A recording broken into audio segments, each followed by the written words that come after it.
Alright, what is up, boys? So today we're back with another video, and this is going to be a good one for the community and for everyone, just for the game. And yeah, let's get into it. This is going to be patch spoilers that were released by the devs in the EA community Discord, which is the official EA UFC Discord.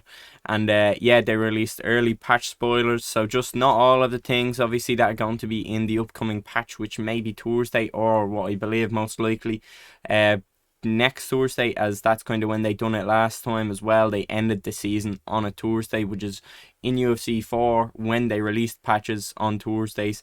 And then obviously last patch was on a Thursday, and that was the end of the ranked season. End of the ranked season being next week. Maybe they're releasing the patch spoilers a week in advance. Could be on this Thursday, but I think that may be just slightly early. But yeah, let's get into it. So Skynet UFC released them. He said, for patch spoilers, it's time. Improve the speed of evasive properties of ducking. This should reduce the occurrence of strikes unnaturally tracking opponents as they're ducking. So obviously this has to do with tracking. Summing it up, when you duck perfectly, you get caught with a shot. It shouldn't happen anymore. One thing I am kind of worried about is I feel like they would have put everything that everything together that is kind of associated with one another in these patches. So, I would have thought that they put all tracking things in. Since they're telling you about ducking being fixed, the tracking, I would have thought they said, hey, tracking is going to be fixed with slips and ground and pound straights and stuff like that. So I hope that it's not the case and they only believe that ducking is going to be the issue, and ducking is the only thing that kind of the tracking is busted on at the moment, because as everyone knows, that is not the case. And ducking needs the ducking tracks is horrible, slip tracks are horrible, ground and pound straights when you try and slip them, horrible. So yeah, let's get into another one as well. It says it fixed a rare unplayable state from cage knockdowns. Think maybe, when you knock your opponent down to the cage, some bug happens, and obviously, as it says, it becomes unplayable. Unfamiliar with it myself, but I know there's a lot of bugs like that kind of just then force the game not to be playable, and it doesn't continue thereafter, even after the round. It just gets stuck in between rounds. So another good fix, obviously a rare one, but definitely a game-breaking one, which are also big. And then it says fixed an issue where knees could be caught in the clinch and result in the fighters getting stuck. So yeah, I believe that's kind of when you get your, you know, uh, leg caught and someone throws the flying knee, possibly. I'm not too sure what it means by that, because you can't really actually, um, you can't catch knees in the just a regular clinch, so you can only really block them. So I'm not too sure what that means. I'm gonna say the flying knee in the kind of leg catch position. But yeah, it shouldn't be too big anyways. As I said, it's just kind of one of them rare glitches. It was saying increase the influence of ground strike and attribute on postured ground and pound damage, especially for elbows. Says this constitutes an increase in damage for postured ground and pound and rewards fighters who specialize in it. So the likes of Khabib and, Islam Makhachev and even, Jack Hermanson and stuff like that. The fighters known for that ground and pound statistic. It says at a max attribute, the change should lead to a buff of 10% for punches and 23% for elbows, which are riskier.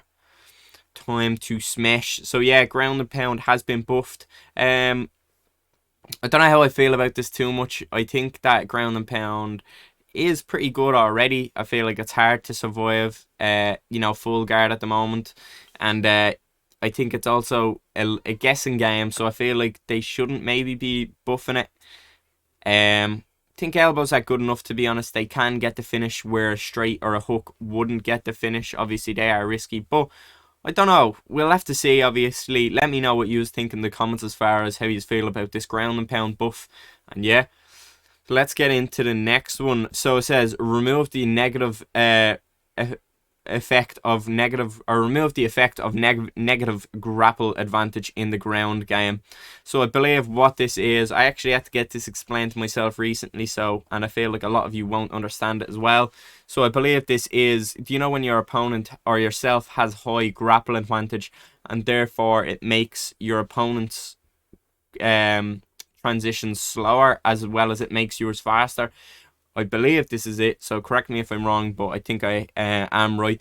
So what this means now is when your opponent, let's say he's building up grapple advantage, he has high grapple advantage, he could formerly, obviously, or previously, his transition be very quick, which is going to stay the same, but now your grapple or your transition won't be any slower due to the fact of him having high grapple advantage, which, as I said, wasn't the case previously. We all know if they had high grapple advantage, it'd make your transition a lot easier to deny because it's going to be slower, but that is not the case anymore. And now we have assigned proper stances, orthodox/southpaw, to Sergey Pavlovich, Magomed Ankalaev, and Kobe Covington, which is good because now Ankalaev, Kobe and Sergey all return to their natural stances. Kobe obviously being the southpaw, Magomed Ankalaev being another southpaw that were in orthodox, and I believe Sergey was, I believe he's possibly an orthodox fighter, but he was in southpaw. I could be wrong on that one. But and then it says fix an unplayable state during a clinch grappling exchange. They didn't say what that is in specific, so I don't know which one it is. I can't think of any off the top of my head. I'm sure I ran into them, but yeah, that'll be that. Let me know what you think about these changes. Obviously, these aren't all of them, so hopefully they will address stamina tracking, more tracking issues. I really hope that they buff side control. I think it's way too easy to escape and with very little punishment because you can just power transition out. There's no kind of negative outcome to just constantly power transition out. It doesn't take enough stamina, and they're way too quick, and you just get yourself to a safer position. I feel like side control should be a lot more dangerous now, just considering the fact I do believe it was way too overpowered at the start of UFC 5, and you could argue in UFC 4 as well. But now the only real dangerous position on the ground is for ground and pound, being top mount, and full guard is way too easy to deny, and it doesn't do near the amount of damage that that top mount does. Half guard is okay, leads to a lot of flips, and most people use it just to get into side control and top mount off of denials, when you have a short-term stamina advantage. But yeah, if you have liked, let me know. Please drop a like. If you haven't already subscribed, please do. And as well as that, turn on that notification bell so you're always up to date with my new uploads and streams and stuff like that. And yeah, appreciate you all for watching once again, and peace out.